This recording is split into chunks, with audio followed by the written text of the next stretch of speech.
गालिब. गालिब हा भारतीय कवी आहे आणि उर्दू ही भारतीय भाषा आहे. अशा प्रकारचं एक वेगळी मांडणी वारोजीकरांनी आतापर्यंत केलेली आहे. बरोबर ना? बरोबर. रंग या कार्यक्रमाद्वारे ते गझलेचे वेगवेगळे रंग जे आहेत ते आपल्यासमोर उघडून दाखवतील. मी त्याला घेऊन आलो त्याला मी म्हणालो की मनानं तरुण असलेल्या सर्व आमचं जे काही तारुण्य आहे थोडंसं अजून भर कशी पडेल याची काळजी थोडीशी कार्यक्रम करताना घे. तर त्यांनी कबूल केलेलं आहे. त्याप्रमाणे शूटिंगमध्ये आलेला आहे. ॲक्च्युली सातारच्या आपल्या सायन्स कॉलेजमध्ये शिक्षण झालेलं आहे. दैनिक प्रभातचा मुख्य उपसंपादक आहे, पत्रकार आहे, अनुवादक आहे, बासी लोणेकर स्मारक समिती सदस्य आहे, महाराष्ट्र शासनाच्या समितीचा सदस्य आहे. तुझ्यासाठी स्वप्नांचे शिलालेख, गुलमोहराचे रान हे 3 कविता संग्रह त्याचे प्रसिद्ध आहे. फिल्मी चक्कर हे खूप सुंदर आणि रंजक पुस्तक आहे. त्याचं सिनेमाविषयी लिहिलेलं आहे. प्रत्यक्ष त्या अभिनेत्यांना भेटून त्याने त्या पुस्तकामध्ये फार रंजक आहे, फार सुंदर पुस्तक आहे ते. आणि एक गंमत किस्से आहे. म्हणजे पुस्तक वाचताना इसा खुर्दावर वगैरे या सगळ्या लेखकांची आठवण होते. संत शिरोमणी सावतामाई नावाचं नाटक त्यांनी लिहिलेलं आहे. असा एक खूप आगुंबरी इंद्रधनुषी व्यक्तिमत्वाचा आमचा मित्र. स्वागत आहे तुझं श्रीनिवास. आणि माईक तुझ्या बाबत देतो. धन्यवाद. पदाधिकाऱ्यांना मी विनंती करतो की त्यांनी समोरून कार्यक्रम सगळे बसले तरी चालणार नाही. मला पाण्याची बाटली बघते. पाण्याची बाटली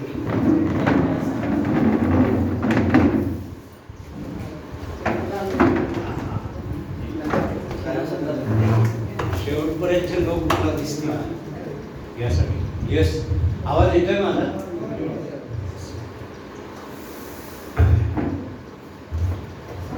निवृत्त अभियंता संघटना यांनी मला आज या ठिकाणी अतिशय छोट्या सूचनेवर कार्यक्रम सादर करण्याची विनंती केली. आणि मी येताना DS ना म्हटलं सुद्धा की इतक्या छोट्या सूचनेवर थेट कार्यक्रमाला जाण्याचा हा माझा आयुष्यातला दुसरा प्रसंग. पण हरकत नाही, शो मस्ट गो ऑन असं आपण नेहमी म्हणत असतो. आणि जर सांगणारा चांगलं काहीतरी सांगणार असेल आणि ऐकणाऱ्याला ते ऐकून घेण्याची इच्छा असेल तर नेकी और पूछ पूछ काही. माझ्या परिचयात सांगितलं सावतामाळीच्या जीवनावर मी नाटक लिहिलेलं आहे, फिल्मी चक्कर लिहिलं आहे आणि गालिब लिहिलं आहे आणि मर्ढेकर होते. हे सगळं वेगळं आहे, पण या सगळ्यांना एक कॉमन सूत्र आहे. ते कॉमन सूत्र आहे ते संवेदनशीलतेचं आहे. गझल म्हणलं की आपण एकदम सावध होतो, अरे हे काहीतरी गडबड आहे. कारण गझल ही लिहायला अवघड, समजायला त्याहून अवघड आणि लक्षात ठेवून त्याच्याहून अवघड. त्यामुळे ती वाचायची, समजून घ्यायची, अर्थ उलगडायचे आणि समोरच्याला समजून सांगायची, या एका थोड्या अवघड कामगिरीसाठी मी इथं आलेलो आहे. आणि फार अवघड काही नसतं. मुळात गझल या शब्दाचा अर्थच असा आहे की स्त्रियांविषयी किंवा स्त्रियांशी बोलण्याची पद्धत ती किती सभ्य असली पाहिजे, ती किती नजाकतदार असली पाहिजे आणि ती किती संवेदनशील असली पाहिजे हे त्या शब्दातच म्हटलेलं आहे. गच्या खाली टिंब आहे आणि नच्या खाली टिंब आहे, नुकता म्हणतात त्याला. गझल गझल गझल गझल उसने चिडी मुझको आवाज देना, जरा उमरे रफ्ता को आवाज देना, अशी गाणी आपण ऐकली असते. किंवा गझल नावाचा सिनेमा येऊन गेलेला होता. अनेक ठिकाणी आपण पंकजदास, जगजीत सिंग किंवा अशा आणखी गझल गायक ऐकले असतील. साधा सोपं आहे की गझल म्हणजे शेर ओ शायरी, शेर आणि शायरी याचं एक बांधणी म्हणजे गझल. शेर म्हणजे काय? 2 ओळींची कविता. आपण 4 वेळा ऐकतो. आपल्या अभंगांमध्ये 4-4 ओळींच्या सगळ्या पंक्ती आहेत, अभंगांच्या रचना आहेत. वेगवेगळी वृत्त आहेत, वेगवेगळ्या कविता आहेत, भरपूर काय काय. पण गझल म्हटलं की केवळ 2 ओळीच्या एका कवितेचा 5 शेरांचा संच. 2 ओळींची एक कविता म्हणजे शेर. त्यामध्ये सर्वात महत्त्वाची अट काय आहे की पहिली ओळ ही प्रस्तावना आहे, कवीला काय सांगायचं आहे, आणि दुसरी ओळ हा त्याचा प्रभावी समारोप आहे. संपलं. त्या 2 ओळी, ज्याला आपण गागर में सागर म्हणतो, सगळा आशय, सगळा दारुगोळा जो ठासून भरायचा आहे तो त्या 2 ओळींमध्ये भरायचा. आणि अशा 2 ओळींचा एक शेर, असे 5 शेर असतील तर ती गझल झाली. इतकं सोपं आहे. आता गझलचं ज्या ओळी असतात त्याला मिसरा म्हणतात. पहिली ओळ आहे त्याला उला मिसरा म्हणतात, दुसरी ओळ आहे त्याला सानी मिसरा म्हणतात. वाळूचे तर वाळूचे, घर बांधून या वाळूचे, हिलाही जमाला. किंवा सुन्या सुन्या मैफिलीत माझ्या तुझे मी गीत गात आहे, अजूनही वाटते मला की अजूनही चांद राहत आहे. किंवा केव्हा तरी पहाटे उलटून राहत गेली, वचने मला दिलेली विसरून राहत गेली. 2 ओळींची एक पूर्ण कविता, त्यामध्ये तुमचा सगळा विषय तुम्हाला मांडता यायला पाहिजे. आता उला मिसरा म्हणजे त्या संपूर्ण विषयाचा प्रास्ताविक आणि सानी मिसरा म्हणजे त्याचा प्रभावी समारोप. कुठलाही गझल गायक गझल गाताना सांगतो की आता मी अमुक अमुक गझल गाणार आहे, त्यावेळेला तो एक शब्द वापरतो, त्याला तो मतला पेश एक खिदमत आहे. मतला म्हणजे काय तर गझलचा पहिला शेर. हा गझलचा पहिला शेर जो आहे तो फार प्रभावी असावा लागतो की त्याच्यावरून त्या संपूर्ण गझलची जमीन काय, जमीन म्हणजे भूमिका, शायर आपल्याला पुढं घेऊन जाणार आहे हे ज्या शेरामध्ये कळतं. म्हणजे हजारो ख्वाहिशे ऐसी कि हर ख्वाहिश पे दम निकले, हजारों ख्वाहिशें ऐसी कि हर ख्वाहिश पे दम निकले, बहुत निकले मेरे अरमान फिर भी बहुत कम निकले. ही गालिबची गझल आपण ऐकली असेल. इतक्या इच्छा, इतक्या आकांक्षा एका मागून एक संपतच नाहीये, आणि एक एक इच्छा, एक एक आकांक्षा पूर्ण करता करता थाप लागते. आयुष्य संपतंय का काय असं वाटते. पण शेवटचा क्षण आला तरी अपेक्षा काही संपत नाहीत, आशा काही संपत नाहीत, अजून जगावं असं वाटतंय. आणि असं वाटतं की चला आता तर अभी तो मैं जवान हूँ, हवा भी खुशगवार है, गुलों पे निसार है, असं वाटतं. आणि निवृत्त झालं म्हणजे आपण संपलो असं नसतं. ही आयुष्याची दुसरी इनिंग या ठिकाणी सुरू झालेली दिसते. एका शायराने म्हटलंय बघा, आपण अनेक गोष्टींची प्रतीक्षा करत असतो आयुष्यभर की मला कधीतरी एखादा पुरस्कार मिळेल. आता कोणतरी म्हणलं मला पुरस्कार वगैरे काही मिळाला नाही, ते काही मिळाला नाही याच्यामध्ये काही गम्य नसतं. प्रश्न काय असतो की तुम्ही समाधानाने किती जगला आणि तुम्ही तुमच्या आयुष्यातला आनंद हा इतरांमध्ये किती वाटला. पण काही गोष्टी असतात की त्याचा प्रतीक्षा ही संपतच नाही.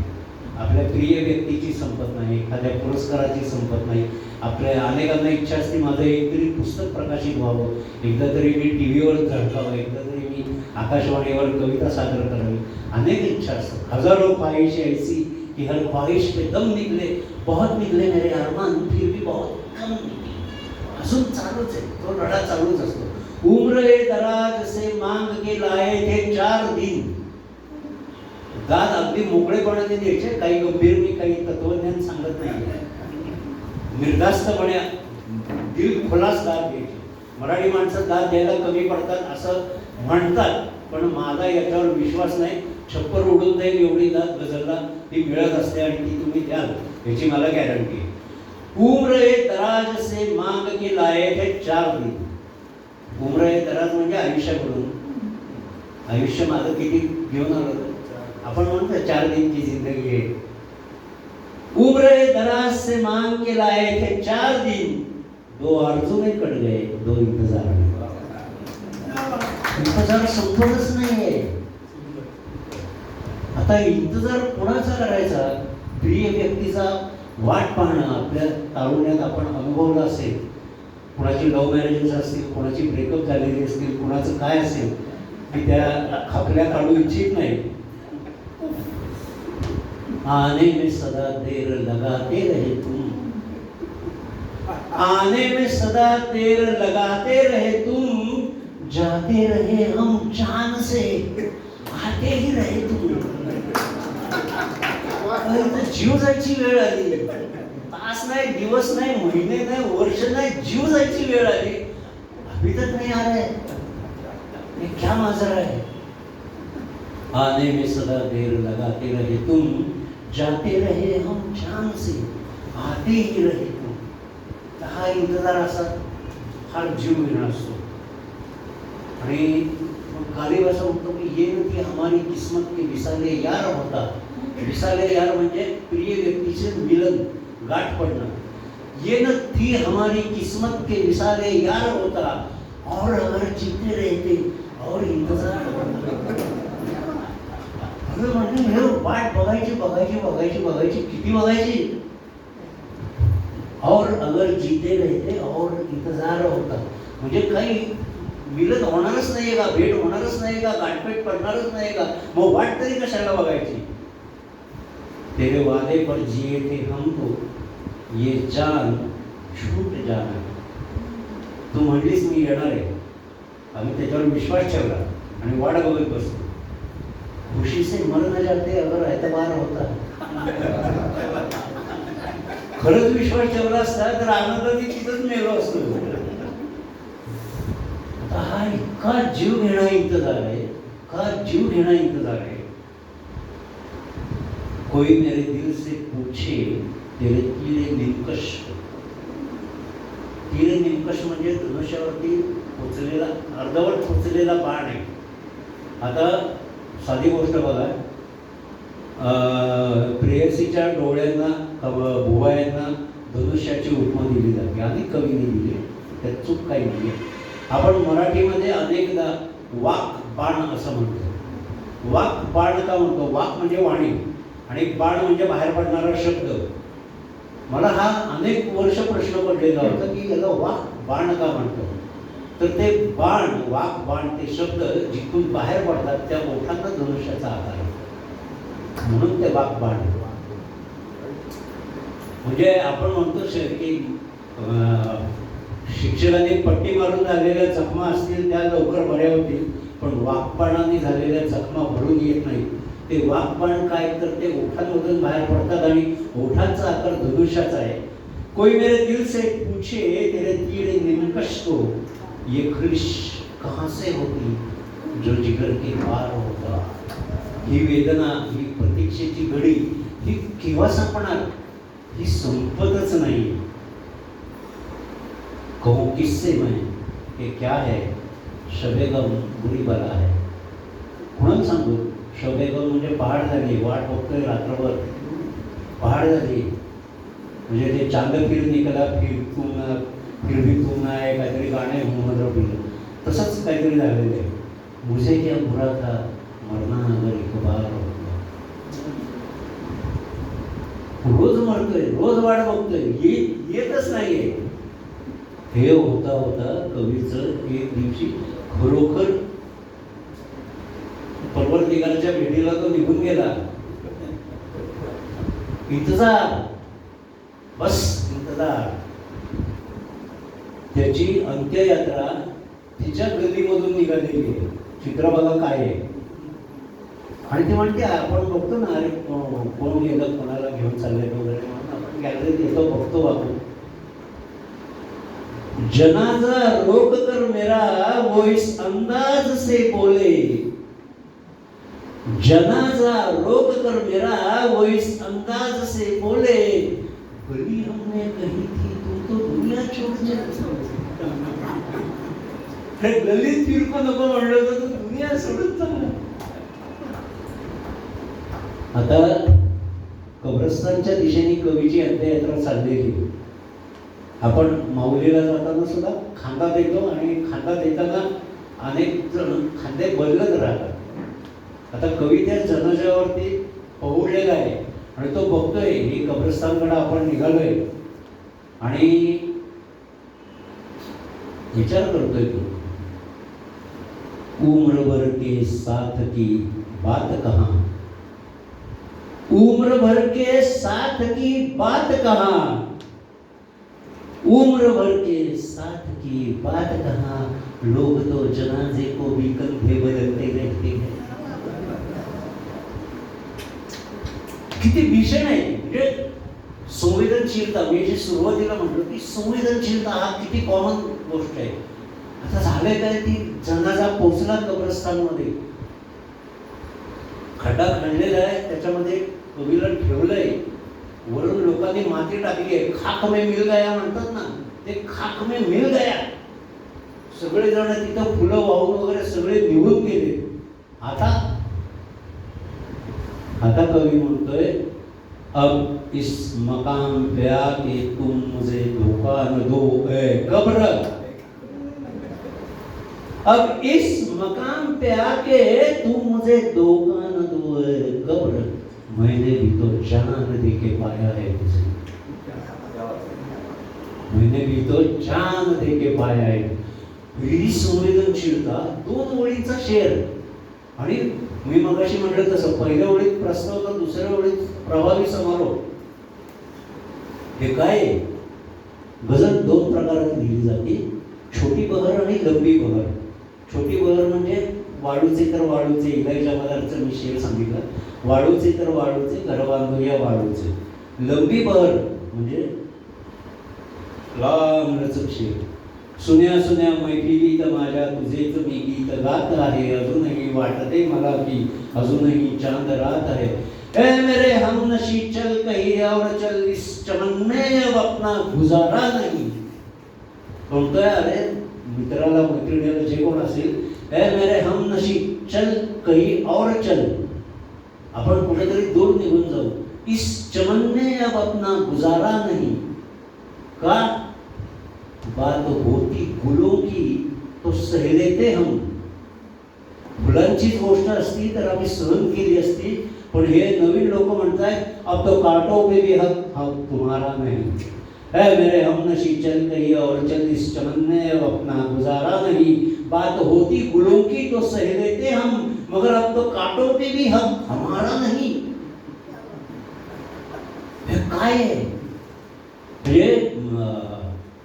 एका शायराने लिहिलंय, जिस वक्त चमन को लहू की जरूरत पड़ी, सबसे पहले गर्दन हमारी कटी.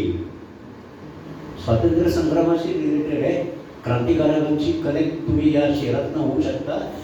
जिस वक्त चमन को लहू की जरूरत पड़ी, सबसे पहले गर्दन हमारी कटी. अब ये कहते हैं कि ये अहले चमन हमारा है, तुम्हारा नहीं, रफा दफा हो जाओ.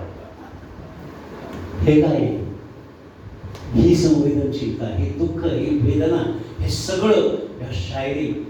शेराला मी पॉकेट बॉम्ब म्हणतो ते यासाठी म्हणतो की 2 ओळींमध्ये अशी काही कानफडात वाजवली जाते, शब्दशः कानफडात वाजवली जाते की तुम्ही आतून संवेदनशील असाल तर आतून खटका.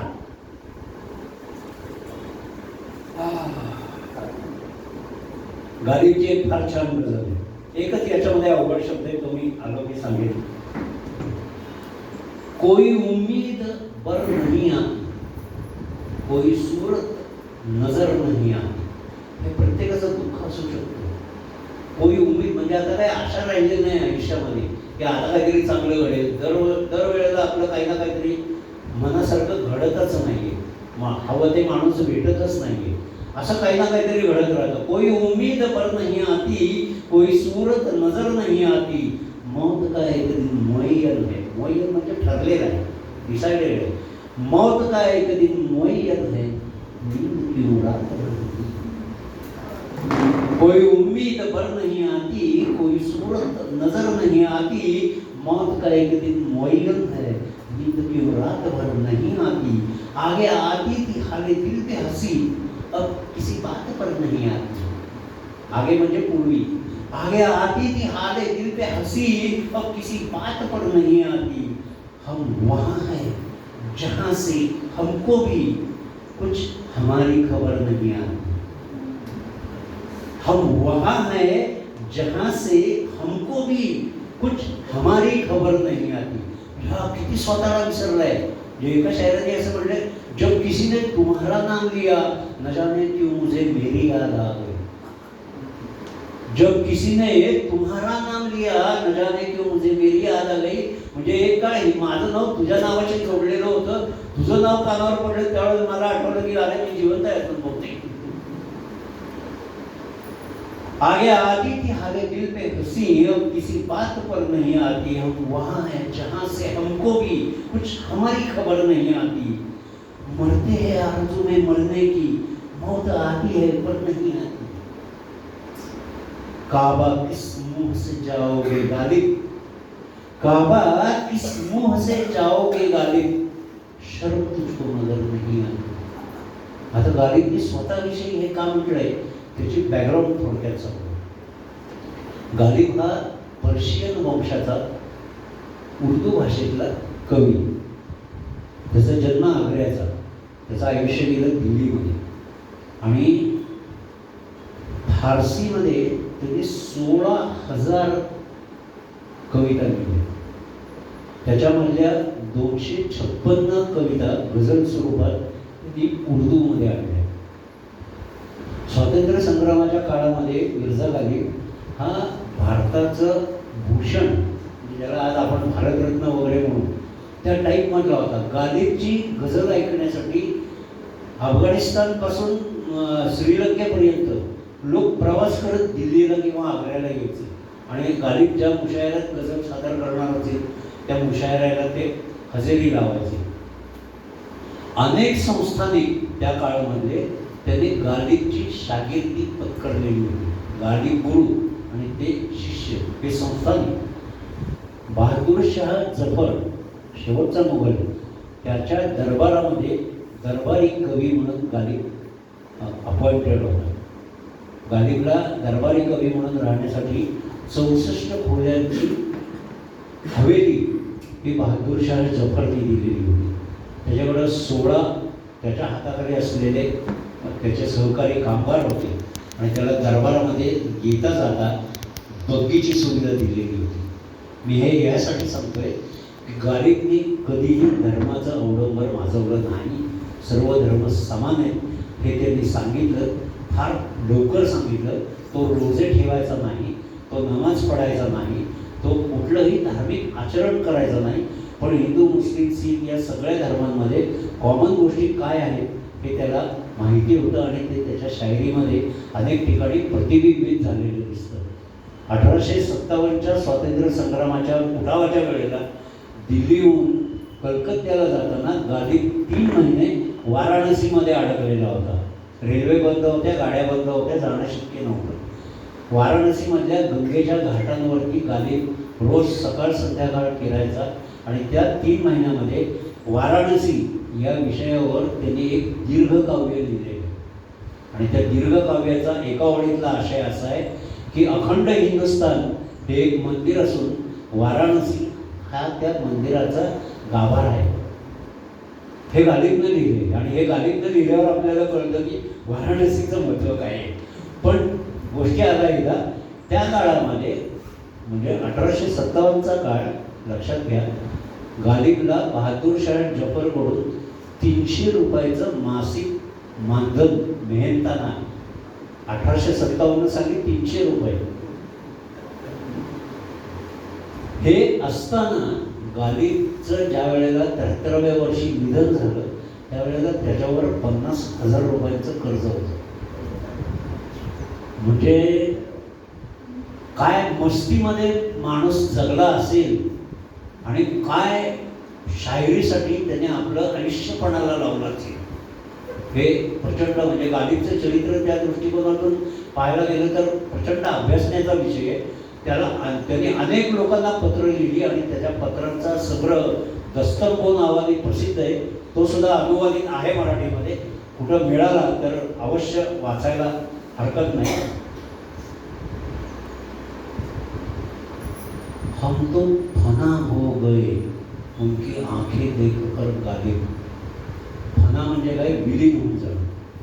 इशरत एक कतरा है दरिया में फना होना. इशरत म्हणजे काय? सार्थक. इशरत एक कतरा है दरिया में फना होना. फना म्हणजे एक थेंब आहे पाण्याचा, त्या थेंबाचं आयुष्याचं सार्थक काय आहे तर समुद्रामध्ये विलीन होऊन जाणं. म्हणजे तो थेंब आहे आणि महासागर आहे. म्हणजे या सगळा द्वैत अद्वैताचा रिलेशन आहे. इशरत एक कतरा है दरिया में फना होना, दर्द का हद से गुजरना है दर्द का दवा हो जाना. म्हणजे एक दुःख संपलं की नवीन दुःख हे पहिल्या दुःखावरचं औषध. इशरत एक कतरा है दरिया में फना होना, दर्द का हद से गुजरना है दर्द का दवा हो जाना. हम तो फना हो गए उनकी आंखें देखकर गालिब. हम तो फना हो गए उनकी आंखें देखकर गालिब. न जाने वो आईना कैसे देखते होंगे, न जाने वो आईना कैसे देखते होंगे. कोई मुद्दत की गालिब मर गया पर याद आता है. 150-200 वर्ष झाली गालिब जाऊन. कोई मुद्दत, गालिबनं स्वतःवर बद्दलच लिहून ठेवलं आहे. कोई मुद्दत की गालिब मर गया पर याद आता है. वो एक हर एक बात पे कहता की यूं होता तो क्या होता. म्हणजे गालिबचे शेर, गालिबचे वचनं पूर्वी शाळेमध्ये तुळ्यांवरती ते सुविचार लिहायचे ना, त्या पद्धतीची वचनं म्हणून लिहून ठेवावे इतपत गालिबचे शेर हे तत्वज्ञान दर्शक असे. केवळ ईश्वरीय ढंगाची शायरी गालिबने लिहिली नाही, त्याच्या शायरीमधून झालेलं तत्वज्ञानाचं दर्शन हे अत्यंत मोठं आहे. खत लिखेंगे घरचे मतलब कुछ न हो. जे एकडे गालिबने असं म्हटलं की किती पत्र लिहाल, किती विनंत्या कराल, काय कराल, खत लिखेंगे घरचे मतलब कुछ न हो. हम तो आशिक है तुम्हारे नाम के, हम तो आशिक है तुम्हारे नाम के. इश्क ने गालिब निकम्मा कर दिया, इश्क ने गालिब निकम्मा कर दिया, वरना हम भी थे आदमी काम के. प्रेमात पडलो नसतो तर आम्ही काहीतरी 1800 पूर्वी तो बांधला असता. इश्क ने गालिब निकम्मा कर दिया, वरना हम भी थे आदमी काम के. हे स्वतःविषयी लिहायचे. गालिब किसे सुनाते गली में तेरी गजल, उसकी मकान का कोई दरीचा खुला न था.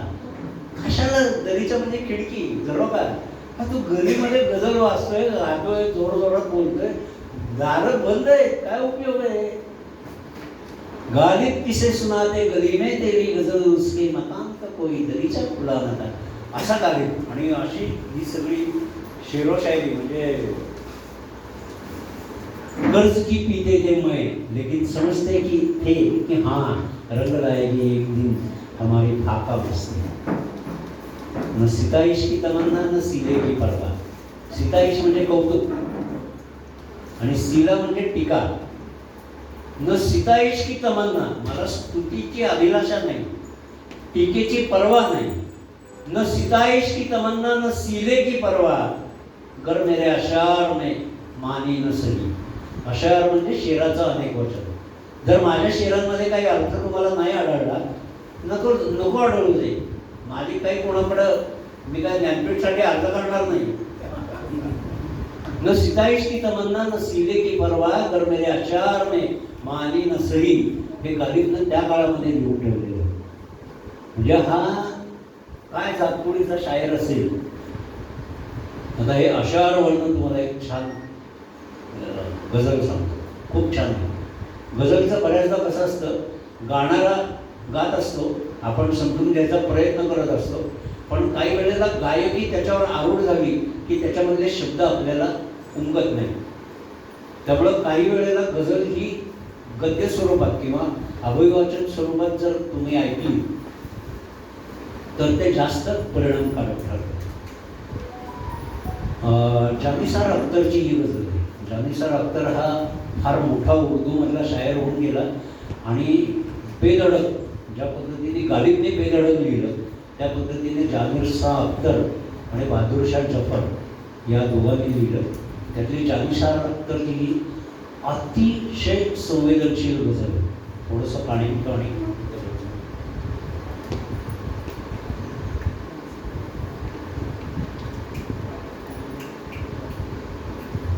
मी तुम्हाला सांगितलं शेराचं अनेक वचन अशआर असं होतं. शेर म्हणजे एक शेर सिंग्युलर, अशआर म्हणजे अनेक शेर प्लुरल सिंपल. जानिसार अख्तर म्हणतोय अशआर मेरे यूं तो जमाने के लिए है.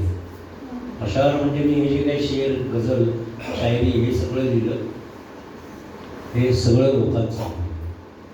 अशआर मेरे यूं तो जमाने के लिए है, कुछ शेर फकत उनको सुनाने के लिए. अशआर मेरे यूं तो जमाने के लिए है, कुछ शेर फकत उनको सुनाने के लिए. आंखों में जो भर लोगे तो कांटों से चुभेंगे. डोळ्यात जर भरून घ्याल तर कांट्यांसारखे सलतील, चुभेंगे. आंखों में जो भर लोगे तो कांटों से चुभेंगे. ये ख्वाब तो बस पलकों पे सजाने के लिए है. अशआर मेरे यूं जमाने के लिए है, कुछ शेर फकत उनको सुनाने के लिए है. आंखों में जो भर लोगे तो कांटों से चुभेंगे. ये ख्वाब तो बस पलकों पे सजाने के लिए है. अब ये भी नहीं ठीक कि हर दर्द मिटा दे. सगळी दुःख संपून जावीत असं अजिबात नकोय. अब ये भी नहीं ठीक कि हर दर्द मिटा दे. कुछ दर्द कलेजे से लगाने के लिए है. अशआर मेरे यूं तो जमाने के लिए है, कुछ शेर फकत उनको सुनाने के लिए है. अब ये भी नहीं ठीक कि हर दर्द मिटा दे. कुछ दर्द कलेजे से लगाने के लिए है. याला शायरी म्हणतात, याला गझल म्हणतात. ही गझल, ही शायरी, ही सगळी नजाकत उर्दूमध्ये, मराठीमध्ये मंगेश पाडगावकरांनी लिहिली, माधव जुलियनांनी लिहिली आणि सुरेश भटांनी ती तळागाळापर्यंत पोहोचवली. तळागाळापर्यंत यासाठी मी म्हणतो की गझल म्हणजे ओ की ठो माहीत नसलेल्या माणसाला गझलेची बाराखडी आणि गझल समर्पक कशी लिहायची हे ज्यांनी शिकवलं तो माणूस म्हणजे सुरेश भट. साध्याच माणसांचा एल्गार येत आहे, हा थोर गांडोळांचा भोंदू जमाव नाही. ओठी तुझ्या नावे अद्याप नाव माझे, आणि ओठ शोधण्याचा माझा स्वभाव नाही. असं लिहिणारा सुरेश भट. किंवा स्वागतासाठीच माझ्या आदराने भुंकले ते, थुंकले तोंडावरी तरी केवढा तो सत्कार होता. असं लिहिणारे सुरेश भट. हेही असेच होते, तेही तसेच होते, आपापल्या ठिकाणी सारे ससेच होते. की आला न केव्हाच त्यांना गंध हा चंदनाचा, सारे उगाडलेले कोळसेच होते. तू भेटतेस तेव्हा, तू भेटलीस तेव्हा मी बोललोच नाही. तू भेटतेस तेव्हा माझे असेच होते. केला उशीर जेव्हा, झाला उशीर जेव्हा, हाका तुला दिल्या मी. झाला उशीर जेव्हा, हाका तुला दिल्या मी. मातीत पावलांचे काही तसेच होते, हेही असेच होते, तेही तसेच होते, आपापल्या ठिकाणी सारे ससेच होते. हे सुरेश भट. पूर्ण आहे. पाणी पाणी पिया आणि बोल.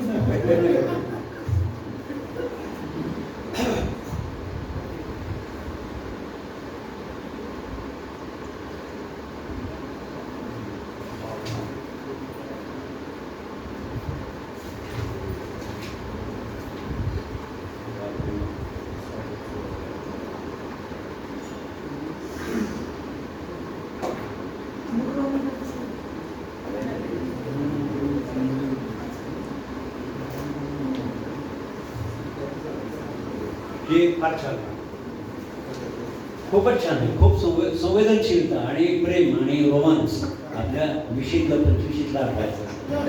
म्हणजे 16 वर्ष सरली की अंगात फुलं फुलू लागतात, जागेपणे स्वप्नांचे झोपाळे झुलू लागतात आठवतं ना तुमची माझी सोळा जेव्हा सरली होती, होडी अगदी पाण्याने भरली होती, लाटांवर बेभान होऊन नाचलो होतो, होडी सकट बुडता बुडता वाचलो होतो, बुडलो असतो तरी सुद्धा चाललं असतं, प्रेमाने चालगदवर काढलं असतं. तुम्हाला हे ठाऊक होतं, मलाही ठाऊक होतं, कारण प्रेम म्हणजे प्रेम असतं. तुमचं आणि आमचं अगदी सेम असतं. हे तुझे अशा वेळी लाजणे बरे नाही, हे तुझे अशा वेळी लाजणे बरे नाही, चेहरा गुलाबाने झाकणे बरे नाही. जे तुला दिले होते तेच ओठ दे माझे, जे तुला दिले होते तेच ओठ दे माझे, मागचे जुने देणे टाळणे बरे नाही. ऐक तू जरा माझे सोड मोह स्वप्नांचा, ऐक तू जरा माझे सोड मोह स्वप्नांचा, जगावे स्वप्नांचे वागणे बरे नाही. चाहली न कोणाची सांग राख रांगोळी, चाहली न कोणाची सांग राख रांगोळी, आपुलीच रांगोळी काढणे बरे नाही. आज मोकळे होऊ, आज मोकळे बोलू, जीव एकमेकांचा जाळणे बरे नाही. कालचा तुझा माझा चंद्र वेगळा होता, कालचा तुझा माझा चंद्र वेगळा होता, हे उन्हात आलेले चांगले बरे नाही. मैफिलीत माझ्या पाहते सका खाली, हाय लाजणारा जागणे बरे नाही. हे तुझे अशा वेळी लाजणे बरे नाही, चेहरा गुलाबाने झाकणे बरे नाही.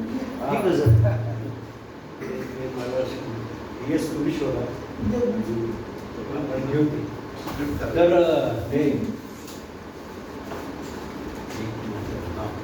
कतील शिपाईचे एक फार सुंदर गझल आहे आणि फार अवघड शब्द त्याच्यात नाही आहेत. आपण गझल पासून लांब का जातो की त्यातले जोड शब्द उर्दू हे समजत नाही. आता याच्यात वाबस्ता म्हणजे दूर जाणे किंवा काय म्हणतात त्याला विरह होणे. तुम्हारी अंजुमन से उठ के दीवाने कहाँ जाते, तुम्हारी अंजुमन से उठ के दीवाने कहाँ जाते, जो वाबस्ता हुए तुमसे वो अफसाने कहाँ जाते. निकल कर दैरो काबा से अगर न मिलता मैखाना, कोणतरी मगाशी म्हटलं बसू दैर ओ काबा, दैर म्हणजे मस्जिद, काबा म्हणजे दैर म्हणजे मंदिर, काबा म्हणजे मस्जिद. निकल कर दैर ओ काबा से अगर न मिलता मैखाना, तो ठुकराए हुए इंसान खुदा जाने कहाँ जाते. म्हणजे एका शायराने म्हटलंय, दैरो हरम में चैन जो मिलता क्यों मैखाने जाते लोग. मंदिर मशिदीत जाऊन प्रार्थना करून जर समाधान, चैन, शांतता, मनशांती मिळत असती, मैखान्यात कशाला गेले असते लोक. किंवा जाहिद शराब पीने दे मस्जिद में बैठकर, या वो जगह बताओ जहां खुदा न हो. हे ईश्वर सर्वत्र असल्याचा शेर हा सगळ्यांना माहिती असलेला. निकल कर दैरो काबा से अगर न मिलता मैखाना, तो ठुकराए हुए इंसान खुदा जाने कहाँ जाते. तुम्हारी बेरुखी ने लाज रख दी बाधा ख्वाने की, तुम्हारी बेरुखी ने लाज रख दी बाधा ख्वाने की. बाधा ख्वाना म्हणजे बाल. तुम्हारी बेरुखी ने लाज रख दी बाधा ख्वाने की, तुम आंखों से पिला देते तो पैमाने कहाँ जाते. नशीली शराब, नशीली नजर, तुम्हारी बेरुखी ने लाज रख ली बाधा खाने की, तुम आंखों से पिला देते तो पैमाने कहाँ जाते. चलो अच्छा हुआ काम आ गई दीवानगी हमारी, चलो अच्छा हुआ काम आ गई दीवानगी अपनी, वरना हम जमाने भर को समझाने कहाँ जाते. तुम्हारे अंजुमन से उठ के दीवाने कहाँ जाते, जो वाबस्ता हुए तुमसे वो अफसाने कहाँ जाते. ह्याला गझल, ही गझल, आणि ही आपण इतकी मनात अशी जपून ठेवलेली आहे.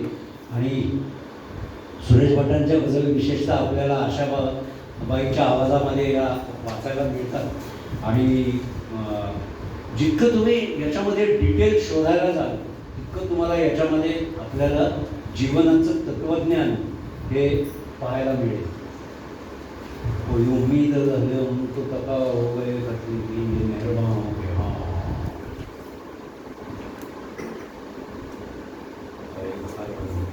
ठीक आहे. आपण ती गजल घेऊ आणि थांबूया. त्याच्यानंतर ती गजल झाली की मी शेवटी बारीक केली. हां केला.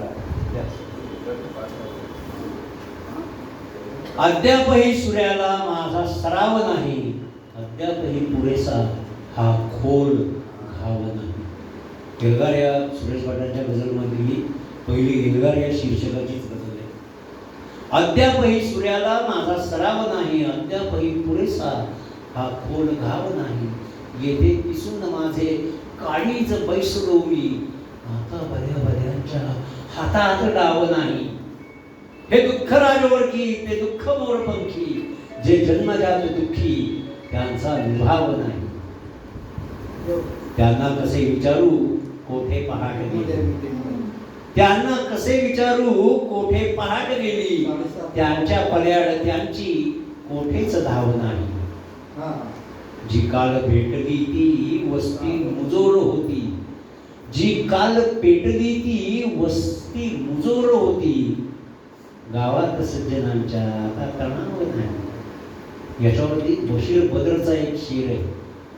तो इतका भयानक ताकद असलेला शेर आहे की त्या छोटी बहारच्या शेरमध्ये अर्ध म्हणजे या राजकारण्यांना त्यांनी फार उघडं वागडं केलेलं आहे.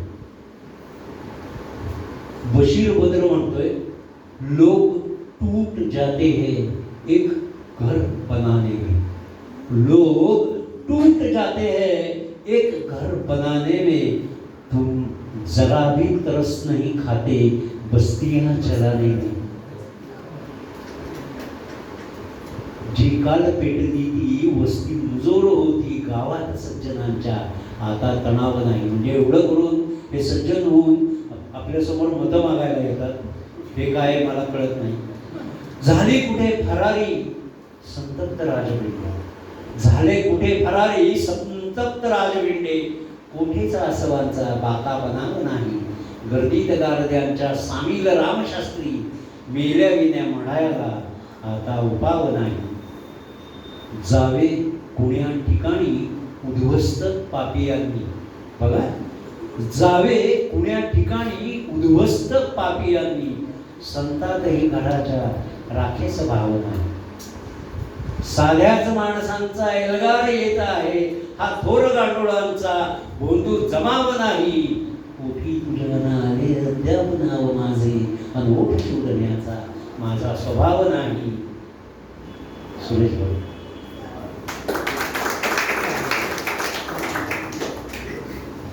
एक शेर फार महत्वाचा होता.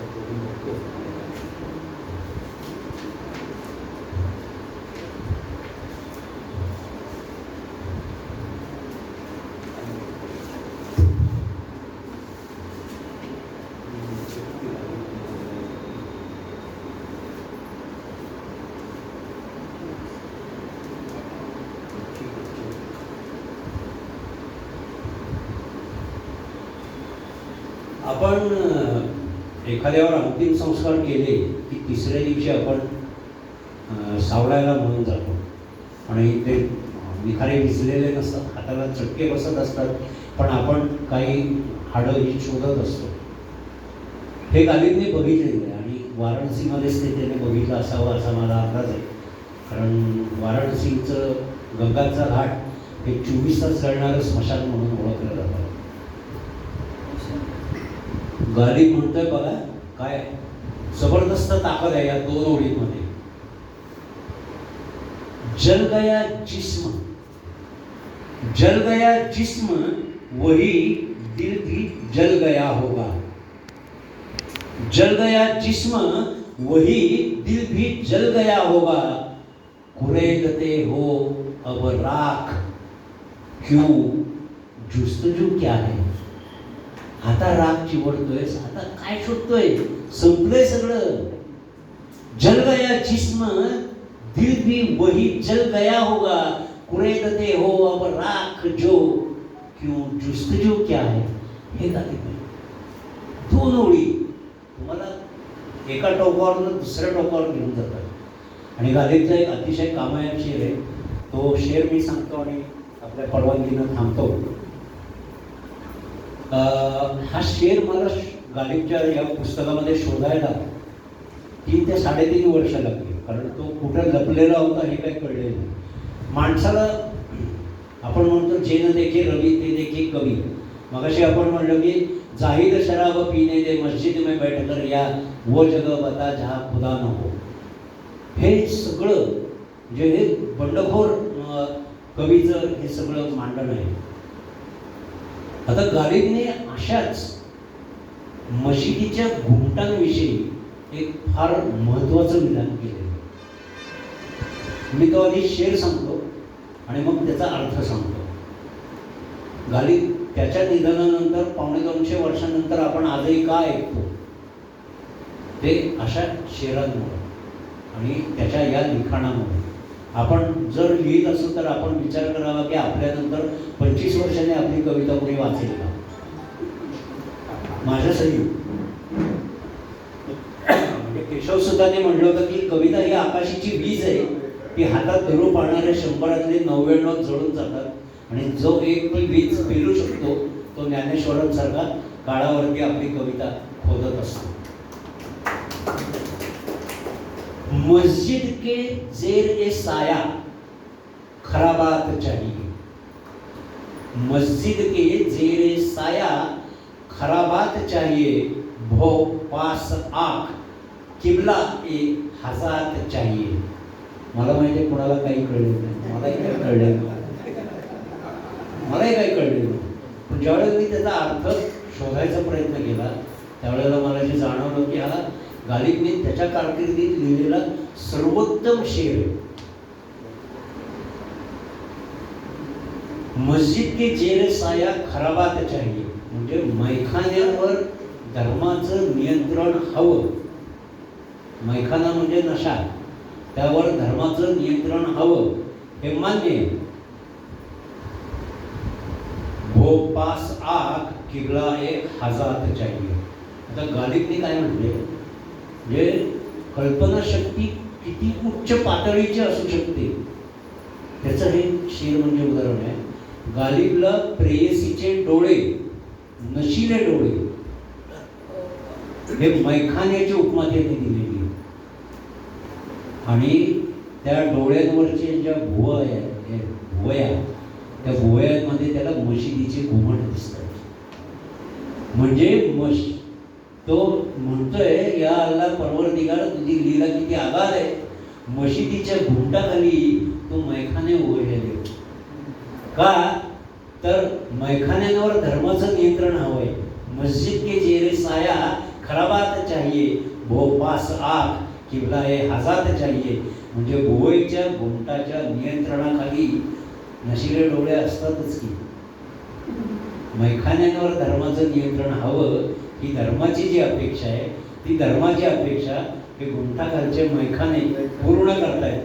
हा गालिब आहे आणि हा गालिब आपण समजून घेतला, जाणून घेतला आणि माझ्या कल्पनाशक्ती आकलनानुसार मी तुमच्यापर्यंत पोहोचवू शकलो याबद्दल आपल्या सर्वांचं मी पुन्हा एकदा आभार व्यक्त करतो. आणि मला या ठिकाणी संधी दिली आणि शांतपणे ऐकून घेतलं, चांगली दाद दिली याबद्दल आपल्या सर्वांना नमस्कार.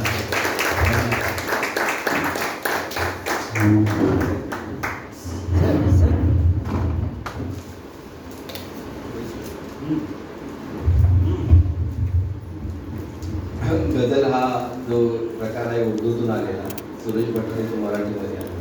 आपण बॉलिवूड सिनेचं गीत भरपूर बघतो पण त्यामध्ये